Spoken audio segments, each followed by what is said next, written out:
Belezinha? Bom, o papo hoje é por que meu alicate, após a fiação, as lâminas ressaltam? Bom, muita gente reclama aí e não entende, fazem de tudo e não conseguem retirar o ressalto da lâmina. O que é? Você faz o procedimento da pré-afiação, tudo certinho, afia o seu alicate, na hora de testar ele estrala e você percebe que passando a unha, uma lâmina está mais alta do que a outra. Tá? Quando você aperta, a lâmina sobe. Por que esse problema? Bom, existem vários fatores que eu vou estar explicando agora, que vocês têm que ver um a um até chegar a descobrir qual é, tá? Existe o quê? A folga falsa. O que é a folga? Você vai lá, tira a sua folga, ele parece que tá sem folga. Mas na verdade não tá. Você tem que apertar bem, ele vai, placa, se ele estralar, se você sentir algum estralo interno, que você geralmente sente no pulso, ele tem uma folga ali. O que se faz nessa ocasião? Trava ele todinho e depois você folga novamente. Esse é um dos problemas, geralmente é isso. Outro problema, tá? Mesa desalinhada. Hoje nós temos muito problema com as mesas do alicate. E também, travando e destravando o alicate, você vai resolver esse problema. Outro problema que acontece muito, pessoal, são dois. A pessoa faz bonitinho o processo e depois erra na lapidação externa, tá? Comendo mais um lado do que um outro. Aí vai de novo fazer o fio, aí ele comete o erro do alinhamento do fio. Eu vou estar explicando, fazendo uma simulação aqui. Suponhamos que essa roda do torno aqui, essa roda motriz do torno, seja um rebolo, tá? Por que eu peguei essa roda aqui para explicar? Porque ela tem essas divisões aqui que vai ser útil na minha explicação.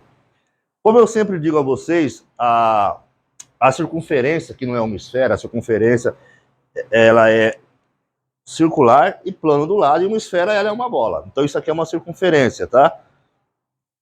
Ela, onde eu colocar minha mão, eu posso chamar o centro dela. O centro dela ela pode ser aqui, aqui, aqui, desde que eu trace uma linha. Então, tem gente que afia aqui no meio, tá? Tem gente como eu afia aqui embaixo, tá? E tem gente que afia aqui em cima. Pode-se usar qualquer desses lados aqui para afiação, qualquer desses pontos. Mas o que é importante? Que você alinhe o alicate de acordo com a posição que você escolheu. Por exemplo, eu tenho dois papelões aqui que eu simulei a ponta de um alicate, tá? Vocês vão ver que um tá tortinho, esse aqui vamos dizer que é a pista de corte do fio, tá? Aquele fiozinho que a gente faz quando passa aqui. E eu tenho aqui uma defeituosa que eu vou explicar o porquê tá assim. Bom, se eu sou um cara que afia aqui no meio, escolher isso aqui, eu tenho que colocar ó, a linha do fio, do fio do corte, alinhado com o ponto que eu vou escolher para afiação. Se for aqui em cima, observe que essa linha tem que estar alinhado com o ponto que eu escolhi da fiação. Se for aqui embaixo, do jeito que eu afio, tem que ser alinhado com o ponto que você escolheu da fiação. Se for aqui, assim, beleza? Vamos colocar aqui no meio de novo. Então, isso é muito importante para que você não ressalte a lâmina também. O que pode estar acontecendo com você também, que você tem que ver a posição da tua mão. Geralmente a pessoa que está começando agora comete muito esse erro. Ou ela inclina o alicate assim, fazendo com que o alicate fique dessa maneira. Aí come mais na parte de baixo, quando você vai olhar, uma lâmina está maior do que a outra. Quando ele fechar, essa aqui está mais alta e na pressão da mola ela se sobrepõe, tá? Aí a pessoa vem acertar aqui, acreditando que errou aqui, acertando aqui resolve. Não, não resolve, tá? Se você coloca na parte de baixo errado, olha que o alinhamento do centro do corte não tá batendo aqui, ó. Aí o rebolo vai dar um desbaste maior nessa lâmina aqui, tendo mais resistência na outra. E se eu colocar aqui em cima e não alinhar, tá? Só um minutinho, vou fazer dos dois lados aqui para vocês, para não perder o foco.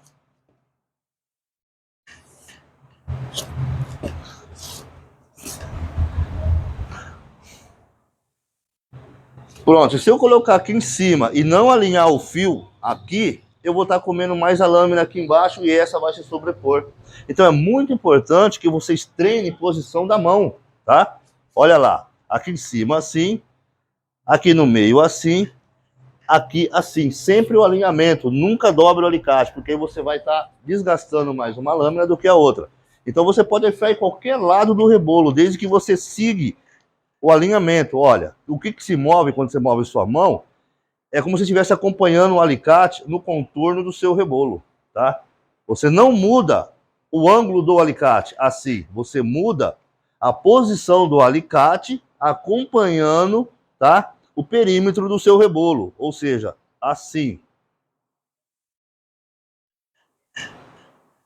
tá? E não assim, tá? Se eu for afiar, se eu tiver aqui e for afiar aqui fazendo isso, eu vou comer o alicate nessa lâmina, que vai dar esse problema aqui, ó. Então, muita gente faz isso, não consegue entender o deslocamento do perímetro do rebolo em relação ao ângulo do alicate, tá? Isso é um problema que acontece muito. Aí o seu alicate vai ficar assim, uma lâmina mais resistente do que a outra, e quando você apertar, por essa ser resistente, vai empurrar ela para cima, fazendo que dá o sobressalto da lâmina. Aí você, para acertar, você vai ter que acertar a sua mão, né? Olha lá, ó. Ó.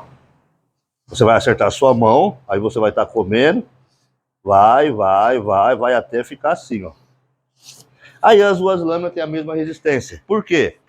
Se eu tenho duas lâminas, que o alicate ele começa a cortar na ponta e vem se extinguindo até, e vem se movendo até o final da lâmina. Então eu preciso que as duas lâminas tenham a mesma resistência para suportar a pressão de corte, para ela ir fechando por igual, sem uma forçar a outra. Porque se eu tenho uma lâmina menos resistente do que a outra, e as forças do cabo são iguais, aquela que tem menos resistência vai se sobrepor. Beleza? Espero ter ajudado, espero que vocês tenham entendido aí. Valeu!